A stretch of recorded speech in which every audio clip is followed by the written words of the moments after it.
difference between heat and flavor. Mild, fruity types like ancho chilies, with their notes of plums and raisins, have a very different place in the kitchen from sharp, hot species. But only the related Scotch bonnet chilies can even come close to habanero for delivering nature's hottest punch. The chemical compound capsaicin registers as heat on the human tongue, and it is measured on a scale developed by Wilbur Scott about a century ago.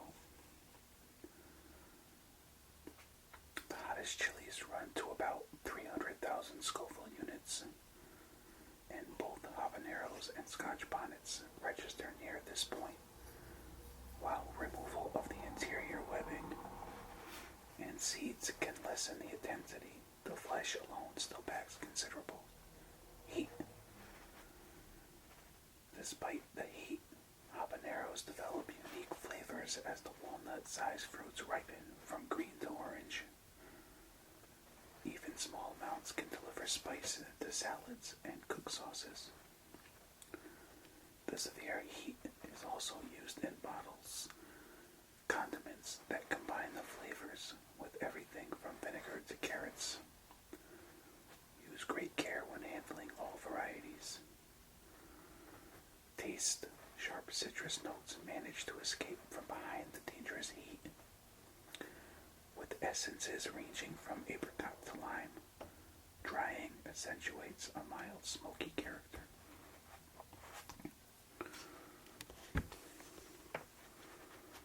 Chipotle chili. When fairly pedestrian chilies, like jalapenos and meat, vast quantities of charcoal and smoke, they take on a new life in a new name, chipotles, shriveled nuggets of heat and flavor that can transform even the most mundane dishes into dining that somehow expresses the essence of barbecue. Depending on the region, base chili and smoking time, either the larger brown ahumado or the smaller deep crimson morita, will emerge from days of smoking and drying. Smoke, heat, and chilies have a natural affinity that takes little effort to cultivate and can generate obsessive enthusiasm among fans, spawning legions of hot sauces, barbecue rubs, salsas, even sweets. Chipotles are sold either as smoke-dried whole pods or preserved in a tomato-based adobo sauce. Both offer the deep barbecue tastes, but the former seem more pungent, whereas the latter offers the benefit of the infused sauce. Heat levels vary widely, mirroring the range seen in the parent chilies, but canned versions are typically milder. When using dried chipotles, the seeds and stems should be removed to avoid bitter taste. Taste: the flavor of chipotle is almost pure smoke, which eliminates almost all of the original vegetal sweet chili flesh taste. The heat can vary from mild to severe.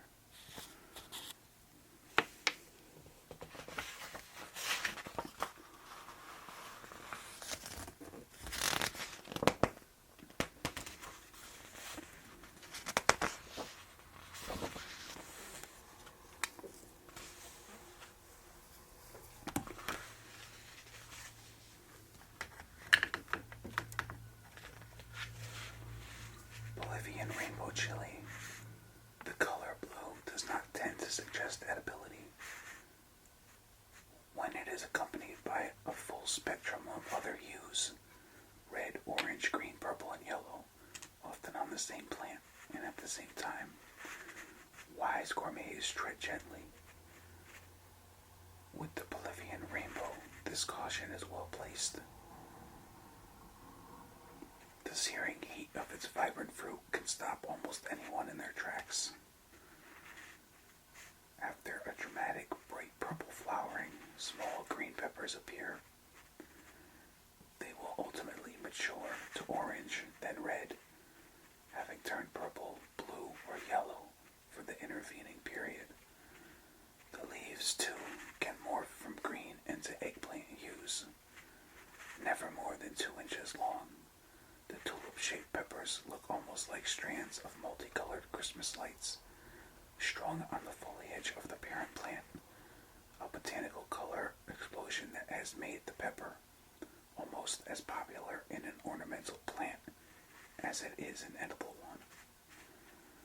Like most heirloom varieties of chili, the Bolivian rainbow is usually seen in the old cuisines of Central and South America, where it is used sparingly in citrus-themed sauces and fresh salsas. Taste: fruit are ripe when dark red. Behind the intense heat, residual flavors suggest sweet plum. Even when underripe, the heat is considerable. Treat with respect.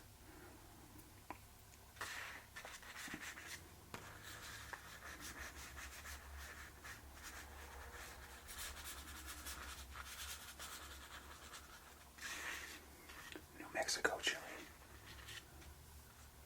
In the red deserts of New Mexico, there is practically a civil war over who grows the most flavorful chilies.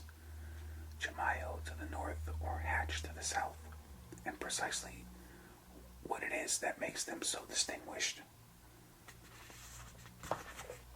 Scientists at the New Mexico State University are studying these and other capsaicin questions. Yet both villages serve up distinctive versions of capsicum annuum with a flair that seems to engulf the entire culture at harvest time. Local farmers arrive at regional festivals as if to a culinary rodeo in a ragtag fleet of pickup trucks and tractors with huge burlap sacks of chili pepper, bounty colored a rainbow of reds, oranges, yellows, and greens, festooned in cowboy hats and snakeskin boots. They seem to come as much for bragging rights as the featured produce. Small farmers extract the most from optimal growing conditions, and when fully ripened, red or the prized new green chilies, the flavors have a brilliance and complexity not found elsewhere. Roadside stalls offer the braids of fresh or dried chilies known as ristras in most shapes and sizes. Taste: a full range of heat can be found married to characteristic plum, apricot, and cranberry flavors. Color indicates ripeness,